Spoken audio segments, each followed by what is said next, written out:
Going into war isn't always a choice. More often than not, it's a necessity. And even with NATO's support of Ukrainian independence, it seems like Putin is leaving the US less and less choice in the decision of whether or not to get more actively involved in the war in Ukraine.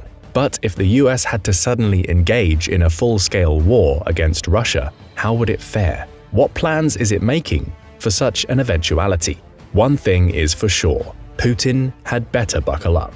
The US military keeps its M1 Abrams oiled up, its Tomahawks loaded, and its Star-Spangled Heroes capes nearby all year round. It is always prepared and has kept a particularly close watch on the former Soviet Union ever since the 1940s. During the Cold War, the West had it easy.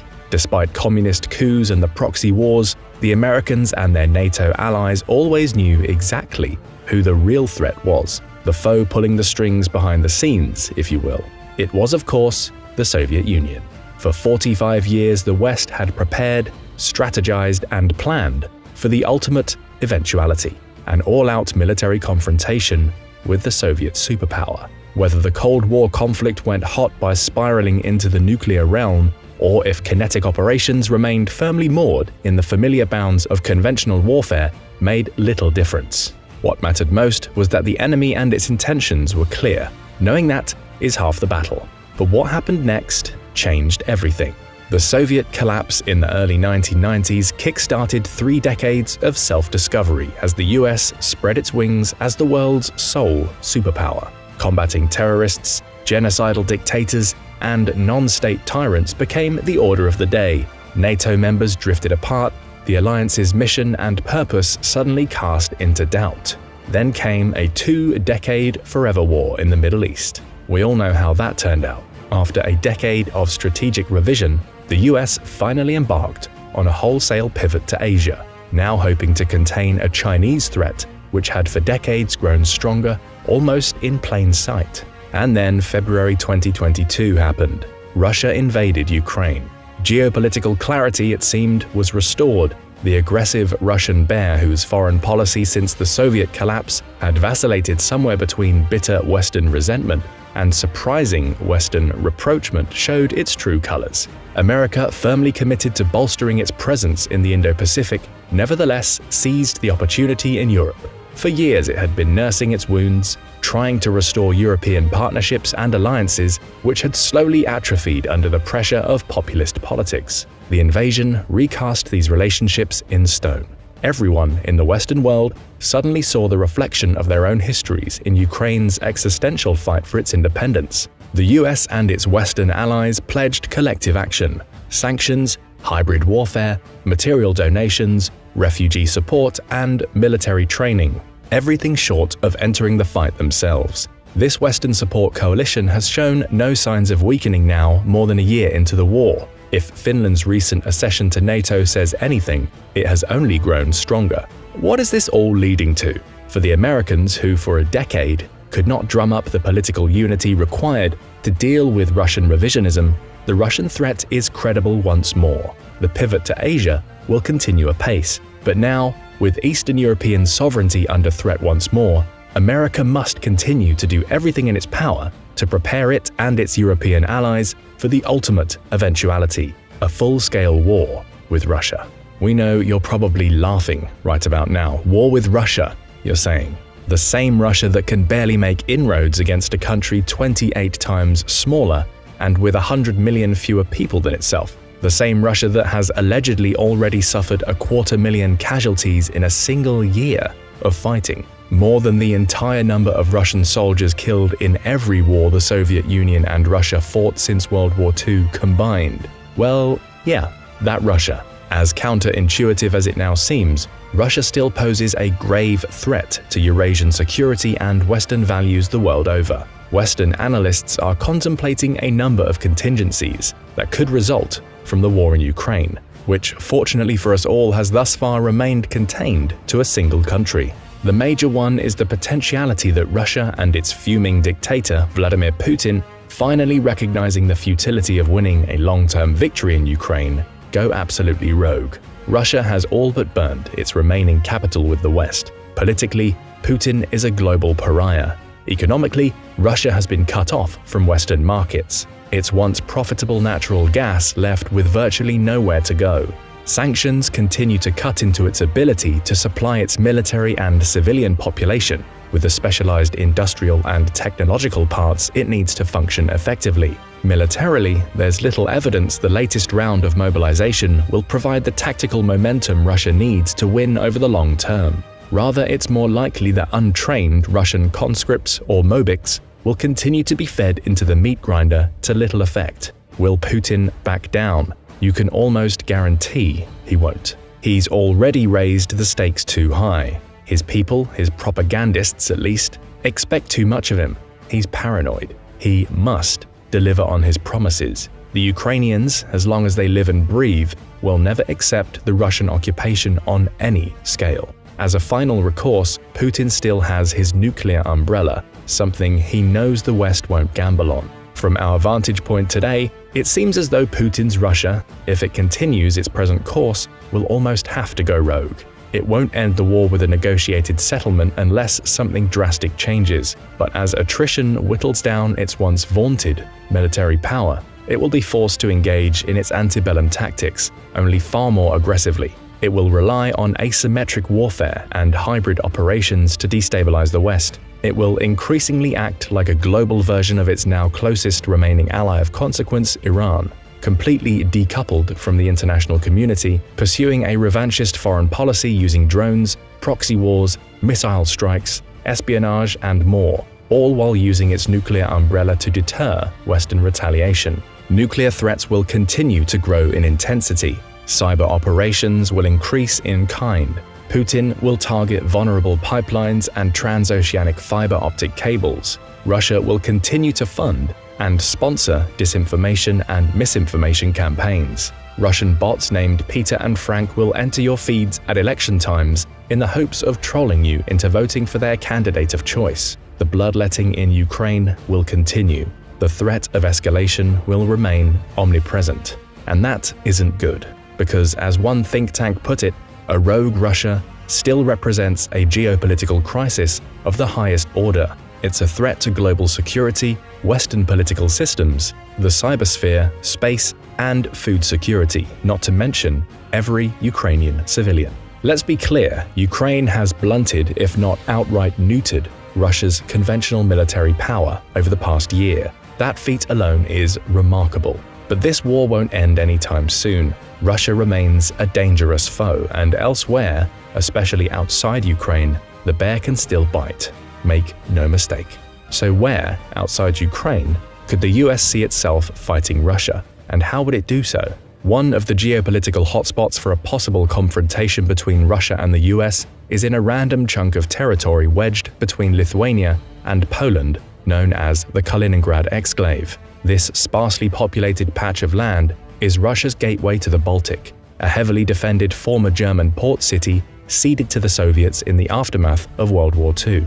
Kaliningrad's geography is tricky. The port is literally surrounded by NATO countries. Strategically, it's an A2AD, or anti-access area denial nightmare for NATO, home to thousands of Russian forces, advanced fighter jets, and nuclear-capable Iskander-M missiles. The exclave is connected to Belarus by a narrow 40-mile land bridge known as the Suwalki Gap, which itself cuts into the only two highways and lone railroad connecting Poland to NATO's exposed Baltic states. Since NATO assets cannot traverse the Suwalki Gap without coming under the guns of Russia's military in Kaliningrad, the wide-open rural region is a crucial choke point that Russia would almost certainly exploit if it ever sought to cut off the Baltics from NATO. Finland's accession to NATO has caused tensions in this region to flare once more. In a matter of 1 year, NATO's border with Russia has doubled, adding over 800 miles of densely wooded, difficult-to-patrol tundra. The Baltic Sea has come firmly under NATO's protection, with Kaliningrad the only Russian outpost in an otherwise Western-friendly sea of states. Putin has had grievances against the West for years, and nobody, certainly not now, should bother trying to predict his next move. But prediction and preparation is the express job of America's military strategists. Were Putin to try to secure the Suwalki Gap to Kaliningrad or gain a foothold in Finland, Lithuania, Estonia, or any of its past satellites, the US and its allies must try to discern his regional capabilities and prepare for an open conflict. But what would this look like? How does the Russian way of war differentiate from the American approach? America is fortunate, at least far more fortunate than Russia in this hypothetical. Its robust network of military alliances and partnerships throughout Europe mean it will be far from alone in a war against Russia. Before the war in Ukraine, both Russia and NATO had respected the terms of the 1997 NATO-Russia Founding Act, committing both sides to avoid reinforcing or permanently stationing forces on the territories of the former Warsaw Pact states or their neighboring Russian borders. Russia abrogated itself from these terms when it invaded Ukraine. Now, NATO has a clear pathway to bolster its presence in these critical areas using measured multinational deployments and the increased rotation of permanently based American troops. The fact America's force posture would be complemented by the presence of British, Polish, Italian, Spanish, French, Estonian, Latvian, Lithuanian, Finnish, and many other allied partners speaks to the logic of the American way of war, which in the modern era has become multinational and collaborative to the core. There is strength in numbers and resolve in collective resilience. These force multipliers are not something Russia could count on in a direct confrontation with NATO.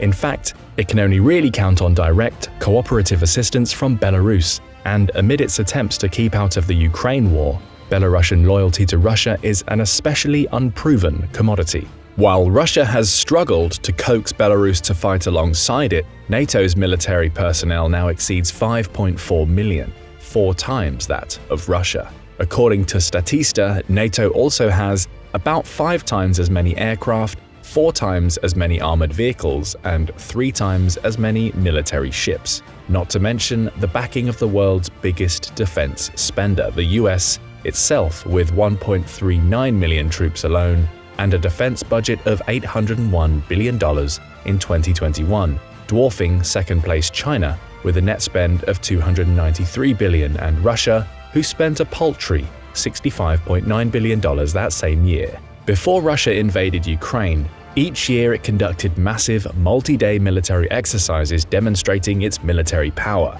NATO has done the same, ramping up its collective exercises over the past year in response to Russian aggression.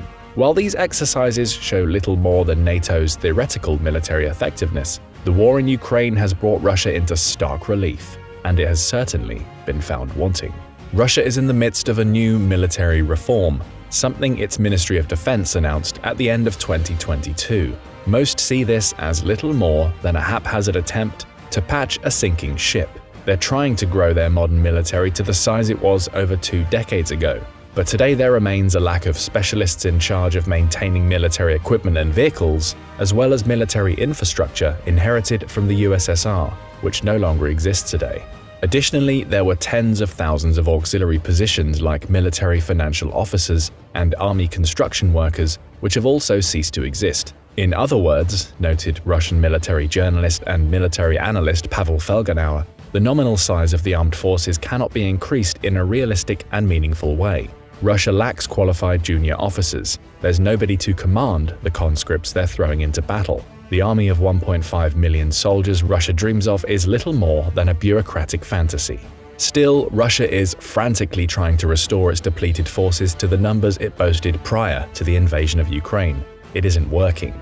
Its armed forces today are lacking in some areas of modern military technology, including drone capability, electronic components, and radar and satellite reconnaissance, Felgenauer told the media. Yes, we have weapons, but our reconnaissance capabilities are weaker than our attack capabilities. So we have a long-range, sometimes precision-guided weapon, but we don't always know where the target is. But what if Russia went into a full-scale war with the West despite these obvious weaknesses? Let's say for the sake of argument that Putin goes rogue. He sees Finland's NATO membership as the final straw. He still doubts the West will risk starting World War III, and he is desperate for a quick victory in Europe. He throws everything into the Ukrainian cauldron, and it all goes wrong.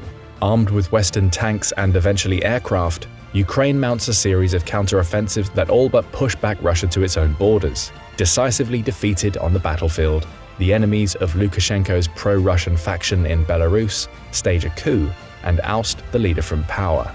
In the cascading crisis, weathered Belarusian volunteers, which for years had fought in Ukraine, return home and help throw the Russians out of their homeland. Belarus thus switched sides, leaving the Russian garrison at Kaliningrad entirely surrounded by enemy forces. The Suwalki Gap is no longer a concern for the West, but it is for Russia.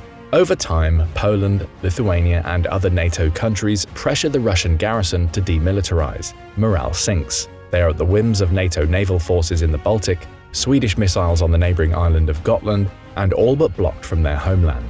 Putin decides the time is ripe to present NATO with a sort of final act. He invades Belarus and, hoping to regain a foothold in Eastern Europe, Putin decides to test NATO's resolve, launching an attack on the Suwalki Gap and small villages along the Estonian, Latvian, and Lithuanian borders. He uses Kaliningrad's Iskander missiles and naval missile corvettes to cover his advance. With the bulk of its reserve forces in Poland and Finland, Putin's forces overwhelm the unprepared NATO multinational garrison in Estonia, which is briefly forced into retreat. Russia immediately begins reinforcing its positions, bracing for the inevitable counterattack as NATO triggers Article 5. NATO's tripwire strategy to place small forward presence battalion-sized deployments in the Baltic to absorb a Russian invasion while it rushed its reserves to the front could not prevent Estonia from coming under Russian control. Latvia looks like it will hold, but only just. But once Estonia fell, all of NATO's Baltic states, supported by its European, American, and Canadian allies, converged. The West has wargamed this scenario over and over again, and Russian units immediately feel pressure from NATO's Response Force and Very High Readiness Joint Task Force, a multinational brigade on a constant state of alert. The initial surge into the Baltics is complicated by Russian missile attacks on roads, bridges, and railways. The US and NATO respond by establishing air superiority over Estonia at high risk to itself, beginning with a massive cyber attack and cruise missile strikes launched by a fleet of B-52s on Russian SAM sites that overwhelm their air defenses. Learning the lessons of the Ukraine war, NATO targets Russia's vulnerable logistics infrastructure, supplying its forward Estonian presence. Superior commercial satellites, drone technology, UAVs, electromagnetic capabilities, and next-generation precision-guided munitions fired by interoperable F-35 fighters enable NATO forces to target railway hubs supplying Putin's war in a way the Ukrainians never could. Once Russia gave up their air to NATO and the US, it was essentially game over. Kaliningrad, isolated and completely surrounded, capitulates in a matter of days. NATO continues to pour manpower and material into Estonia at a rate unmatched by Russia. Its theater assets are better maintained. It has higher morale, reinforced by a clear sense of mission. It suffers fewer casualties, a result of superior airlift capabilities and hospital facilities. It engages in full-spectrum multi-domain operations, or the simultaneous attack from sea, air, land, and cyberspace, unleashing a single symphony of violence to break down advanced defenses. It has been trained for years. Through it all, NATO member countries shoulder a fair share of the burden, thus proving the NATO concept. Russian morale breaks under a withering, round-the-clock assault. The war is over in a matter of weeks. Russian forces beat a hasty retreat to Moscow, and Putin's world comes crashing down as his people, fired up after years of disappointment, global isolation, bloodshed, and military setbacks, finally turn on him. Sure, it's all hypothetical, and yes, it's fair to claim that the West has struggled against forces far weaker than the conventional peers they would face in the Baltics over the past few decades. A fair criticism, but one equally applicable to nearly every country immersed in counterinsurgencies and irregular warfare. It's hard to believe that Russia could ever succeed in an out-and-out military confrontation against the West all on its own. If the West applies the full weight of its collective military capabilities on a clearly defined enemy, the outcome for Putin would be very, very bad indeed. His only recourse, again, would be to threaten the world with nuclear destruction. Would he really go that far? What do you think? Let us know in the comments, and don't forget to subscribe for more military analysis from military experts.